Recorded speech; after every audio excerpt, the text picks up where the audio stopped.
नमस्कार दोस्तों आज़ाद public school के इस ऑनलाइन स्टडी प्लेटफॉर्म पर आपका स्वागत है। दोस्तों आज की इस वीडियो में हम पढ़ने वाले हैं टेंस 3 प्रकार के होते हैं। Present tense, past tense, future tense. Present tense को वर्तमान काल कहते हैं, पास्ट टेंस को भूतकाल कहते हैं और फ्यूचर टेंस को भविष्य काल कहते हैं। तो टेंस कितने प्रकार के हो गए? 3 प्रकार के। कौन कौन से? प्रेजेंट टेंस, पास्ट टेंस और फ्यूचर टेंस। प्रत्येक टेंस के 4 भाग होते हैं: indefinite tense, continuous tense, perfect tense और परफेक्ट कंटिन्यूअस टेंस। तो टेंस 3 प्रकार के होते हैं, प्रत्येक टेंस में 4 भाग होते हैं, तो टोटल 12 टेंस हो गए। इन सभी 12 भागों को हम धीरे धीरे एक एक करके पढ़ने वाले हैं। आज की इस वीडियो में हम पढ़ने वाले हैं प्रेजेंट इंडेफिनिट टेंस। सबसे पहले हम बात करने वाले हैं प्रेजेंट इंडेफिनिट टेंस में किस प्रकार के कार्यों को या कौन से एक्शन को रखा जाता है। तो वे कार्य या एक्शन जो नियमित रूप से होते हैं अथवा आदत संबंधी कार्य होते हैं अथवा सार्वभौमिक सत्य होते हैं, उन्हें प्रेजेंट इंडेफिनिट टेंस में रखा जाता है। तो प्रेजेंट इंडेफिनिट टेंस में कौन से कार्यों को रखेंगे? वे कार्य जो नियमित रूप से होते हैं अथवा आदतन जो कार्य है वो होते हैं अथवा जो यूनिवर्सल ट्रूथ होते हैं, उन्हें प्रेजेंट इंडेफिनिट टेंस में रखा जाता है। इसके बाद हम बात करते हैं हिंदी पहचान। तो सामान्यतया प्रेजेंट इंडेफिनिट टेंस के हिंदी वाक्यों की पहचान होती है जिन हिंदी वाक्यों के अंत में ता है, ती है, ते है, ता हूँ आदि शब्द आते हैं, वे वाक्य प्रेजेंट इंडेफिनिट टेंस के होते हैं। तो हिंदी पहचान क्या हो गई? जिन हिंदी वाक्यों के अंत में ता है, ती है, ते है, ता हूँ आदि शब्द आते हैं। इसके बाद हम बात करने वाले हैं जो प्रेजेंट इंडेफिनिट टेंस होता है उसमें हेल्पिंग वर्ब और मेन वर्ब क्या क्या लगेगी। तो हेल्पिंग वर्ब की अगर हम बात करें तो यहाँ पर डू और डज हेल्पिंग वर्ब लगने वाली है।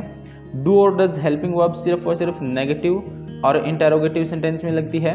अफर्मेटिव सेंटेंस में डू और डज हेल्पिंग वर्ब नहीं लगती है। मेन वर्ब की अगर हम बात करें तो मेन वर्ब में यहाँ पर वर्ब की फर्स्ट फॉर्म के साथ एस या ई एस लगता है। इसके बाद हम बात करने वाले हैं कि जो प्रेजेंट इंडेफिनिट टेंस होता है उसमें एडवर्ब्स कौन कौन से लगते हैं। तो एडवर्ब्स यानी विशेषण, इसमें एडवर्ब्स लगते हैं always, daily, regularly, everyday, every week, every month, every year, every Sunday, Monday, Tuesday, Wednesday, Thursday, Friday, Saturday, every जनवरी, फरवरी, मार्च से लेकर दिसंबर तक।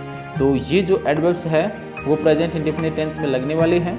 Correct form of the verb में क्वेश्चन आता है जहाँ पर एडवर्ब दी हुई होती है, एडवर्ब के द्वारा टेंस की पहचान करके वहाँ पर वर्ब फिलअप करनी होती है। इसके बाद दोस्तों हम बढ़ते हैं आगे हम बात करने वाले हैं कि वर्ब की फर्स्ट फॉर्म के साथ एस या एस का प्रयोग है वो कहाँ पर होगा। यदि किसी वाक्य का सब्जेक्ट आई, वी, यू, दे या प्लूरल नाउन है तो वर्ब की फर्स्ट फॉर्म के साथ एस या एस का प्रयोग नहीं होगा। तो एस या एस का प्रयोग कब नहीं होगा? जब किसी वाक्य का सब्जेक्ट आई, वी, यू, दे या प्लूरल नाउन है। प्लूरल नाउन का मतलब बहुवचन है।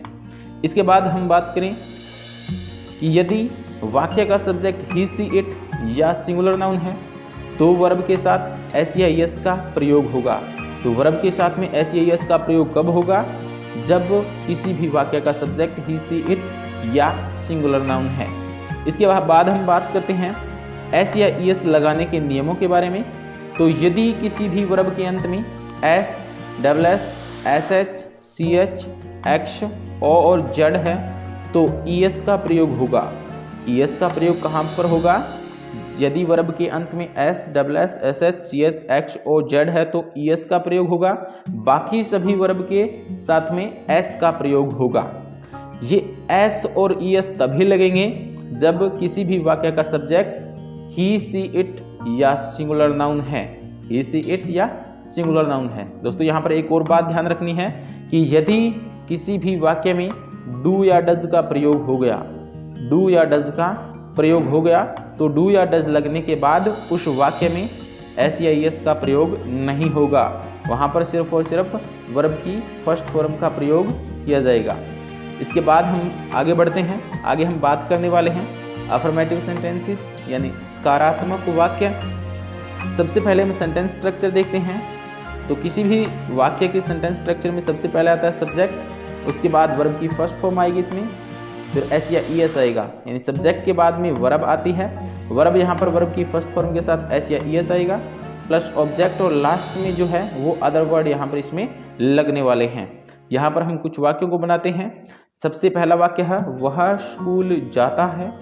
तो यहाँ पर जो वाक्य का सब्जेक्ट हो गया वो है वह के लिए लिखेंगे ही, फिर उसके बाद आएगा वर्ब की फर्स्ट फॉर्म के साथ एस या एस। यहाँ पर वर्ब है जाना, जाना को इंग्लिश में कहेंगे गो के लास्ट में ओ है तो इसके साथ लगाएंगे ई एस, तो गोज, तो ही गोज टू स्कूल। हमारा अगला वाक्य है राम आम खाता है। तो राम सब्जेक्ट हो गया, वर्ब हो गई ईट के साथ लगेगा एश, तो Yeats mango, Ram Yeats mango. इसके बाद हमारा तीसरा वाक्य है सीता और गीता खाना पकाती हैं।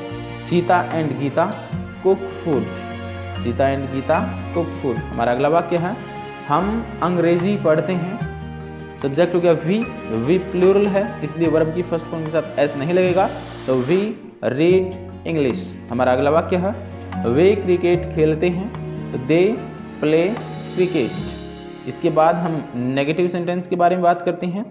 नेगेटिव सेंटेंस यानी नकारात्मक वाक्य। सेंटेंस स्ट्रक्चर के बारे में अगर हम बात करें तो सबसे पहले आएगा सब्जेक्ट, उसके बाद हेल्पिंग वर्ब डू और does plus not plus verb की फर्स्ट फॉर्म प्लस ऑब्जेक्ट, और लास्ट में अदर वर्ड यहाँ पर आने वाले हैं। दोस्तों यहाँ पर वर्ब की फर्स्ट फॉर्म अकेले आएगी, उसके साथ एस या एस का प्रयोग नहीं होगा। हमारा पहला वाक्य है वह स्कूल नहीं जाता है। तो ही के साथ लगेगा डज, तो does not go to school, he does not go to school. हमारा अगला वाक्य है राम आम नहीं खाता है। तो राम सिंगुलर है तो डज का प्रयोग होगा, तो Ram does not eat mango. यहाँ पर भी वर्ब की फर्स्ट फॉर्म के साथ एस या एस नहीं लगा, यहाँ पर भी नहीं लगा क्योंकि ये नेगेटिव सेंटेंस है इसलिए यहाँ पर एस या एस नहीं लगेगा। इसके बाद हमारा तीसरा वाक्य है सीता और गीता खाना नहीं पकाती है। तो Sita and Geeta do not cook food. यहाँ पर डू नॉट का प्रयोग हुआ है क्योंकि सीता और गीता यहाँ पर प्लूरल नाउन है इसलिए डू नॉट कुक फूड। हमारा अगला वाक्य है हम अंग्रेजी नहीं पढ़ते हैं। तो we do not read English, यहाँ पर वी आया है इसलिए डू नॉट का प्रयोग किया है, तो we do not read English. हमारा अगला वाक्य है वे क्रिकेट नहीं खेलते हैं। तो they do not play cricket. यहाँ पर डू नॉट का प्रयोग हुआ है क्योंकि सब्जेक्ट यहाँ पर दे है। इसके बाद हम आगे बढ़ते हैं। आगे हम बात करने वाले हैं इंटरोगेटिव सेंटेंसेस यानी प्रश्नवाचक वाक्य। सेंटेंस स्ट्रक्चर के बारे में बात करें तो सबसे पहले हेल्पिंग वर्ब डू और डज आएगी, उसके बाद सब्जेक्ट प्लस वर्ब की फर्स्ट फॉर्म प्लस ऑब्जेक्ट, और लास्ट में अदर वर्ड आएंगे, और लास्ट में क्वेश्चन मार्क आएगा। तो हमारा सबसे पहला वाक्य है क्या वह स्कूल जाता है। तो does he go to school, does he go to school, E S नहीं लगेगा यहाँ पर, does he go to school. हमारा अगला वाक्य है does he go to school. हमारा अगला वाक्य है क्या राम आम खाता है। तो does Ram eat mango, does Ram eat mango. इसके बाद हमारा अगला वाक्य है क्या सीता और गीता खाना पकाती है। तो do Sita and Gita cook food. हमारा अगला वाक्य है क्या हम अंग्रेजी पढ़ते हैं। तो डू वी रीड इंग्लिश। हमारा अगला वाक्य है क्या वे क्रिकेट खेलते हैं। तो डू दे प्ले क्रिकेट। ये थे हमारे प्रेजेंट इंडेफिनिट टेंस। इसके बाद अगले वीडियो में हम प्रेजेंट कंटिन्यूअस टेंस पढ़ने वाले हैं। यदि आपने अभी तक हमारे चैनल को सब्सक्राइब नहीं किया है तो चैनल को सब्सक्राइब कर लीजिए तथा साइड में बनने वाले बेल आइकन को प्रेस कर दीजिए, जिससे जो भी लेटेस्ट वीडियो हम डालें उसका नोटिफिकेशन आप तक पहुंच जाए। धन्यवाद दोस्तों। जय हिंद, जय भारत।